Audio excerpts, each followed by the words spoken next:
Hi guys, so today I am doing the first TBR of 2017, and this is going to be my January 2017 TBR. Trader Displayed by Sebastian de Castile. De Castile? Not good with pronunciations, and I'm kind of going into this blind. I tend to like to do that with fantasy because I feel like a lot of times with synopsises, they put things that are really big turning points in the book on the synopsis, and half the fun of reading is being surprised by those elements. The next book, I don't quite know how to classify it. I will have a better idea when I read, but this is either a fantasy or a contemporary with a little bit magical realism, but this is Summerlong by Peter S. Beagle. And he has not published a book in over a decade, but he has some pretty big books published, including The Last Unicorn and several other books. With the description of this was, it sounds like it's going to be one of those books that is very eerie but beautiful at the same time. It's about a girl whose mother dies, and it's set in Russia, and her father goes off and he goes to Moscow to find a new wife, and so he marries this woman, and she becomes his stepmother to these girls. However, she is not okay with their family doing the rituals that has been done for years and years and years. And turns out these rituals are pretty important in that they keep, I guess, evil spirits at bay.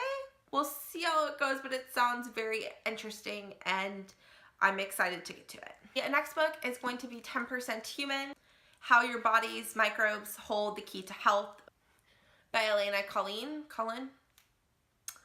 And I don't think I ever told you, my first degree I got was in microbiology, and it's something that I'm still very, very interested in and hoping to have a job that's somewhat related to it. In the healthcare field or in some sort of a research lab. And so I'm excited for this because for those of you who don't know, your body is actually more microbes than it is actually human DNA.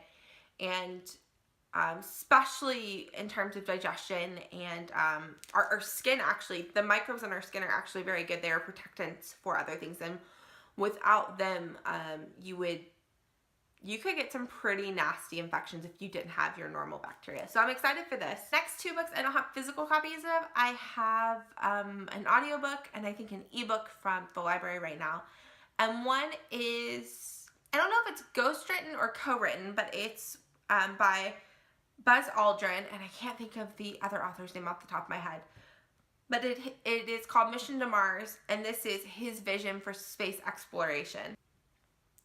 And he talks about how he thinks that in the next 20 years, that 15 to 20 years, that humans might actually make it to Mars. So I'm excited to read this. He was, I believe, the first man actually on the moon. The next book I want to get to, and this is going to be the last book that I have on my immediate TBR, but we'll see. I have a couple library books on hold.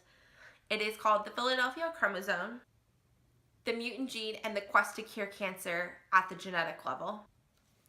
And this is by Jessica Warner. Like I said, I got a degree in microbiology, and I'm actually probably more interested in the cellular and molecular biology, and particularly this is about breast cancer. I believe this may or may not be the P53 gene, as might not be what they're talking about, but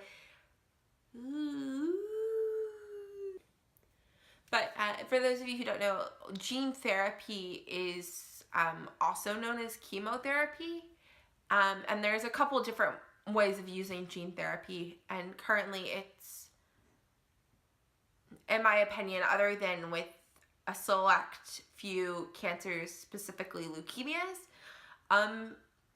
the dynamics of chemo working aren't the best of odds, but with the specific leukemias, APL is one of them. It is almost 100% curable unless they catch it in a stage where it's too late to just knock it out. So I'm very interested to read that, and yeah, I'm interested to hear what you guys are reading in 2017, and I will see you later. Bye, guys.